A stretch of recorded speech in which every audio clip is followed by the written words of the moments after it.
Good afternoon, I'm Raylene Ramsey. This is your afternoon news fix for Tuesday, the 26th of November. The Prime Minister says MPs across Parliament are grieving Nikki Kay, who's died at the age of 44.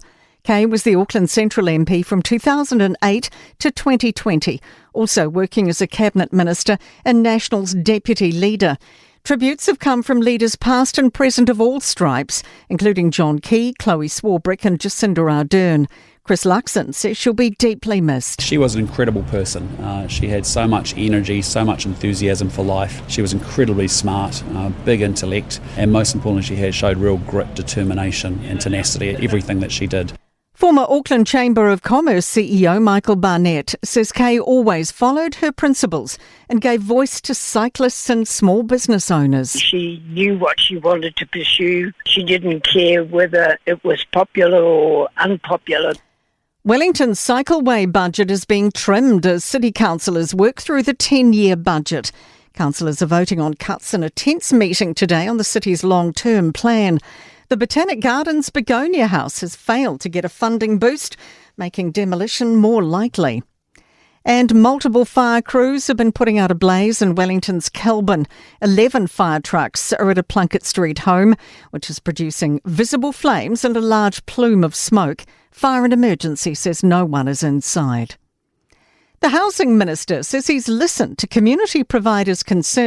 housing providers' concerns about funding.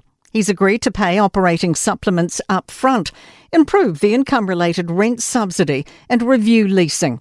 He's also looking at a credit enhancement intervention. Chris Bishop says this will level the playing field with Kāinga Ora, with details still to come. I requested that the Treasury, with support from the Ministry of Housing and Urban Development, report back to ministers early next year with details on a fulsome credit enhancement proposal for consideration next year. An Auckland landlord has been fined more than $4,000 for failing to maintain his North Shore property.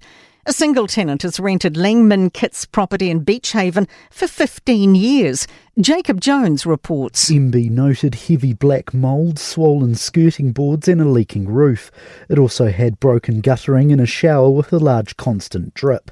While repairs are being done, the tenant's rent will reduce from $240 a week to $190. Expectations: the Reserve Bank will again slash the official cash rate by 50 basis points tomorrow. The OCR was lowered in October from 5.25 to 4.75, with inflation now back inside the RBNZ's 1 to 3% target band. NZIER's Monetary Policy Shadow Board is recommending another double cut. To sport, a new breaker signing. Tako Falls is raring to get back on court as he recovers from a quad injury. The 7'6" centre has signed on until the end of the 2026 season. Complete surprise from Auckland domestic cricketer Bevan Jacobs at being selected by the Mumbai Indians at the Indian Premier League auction for $61,000.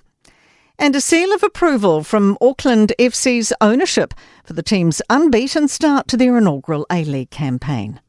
I'm Raylene Ramsey. That is your latest news fix. We'll be back with the next update tomorrow morning from the Newstalk ZB newsroom.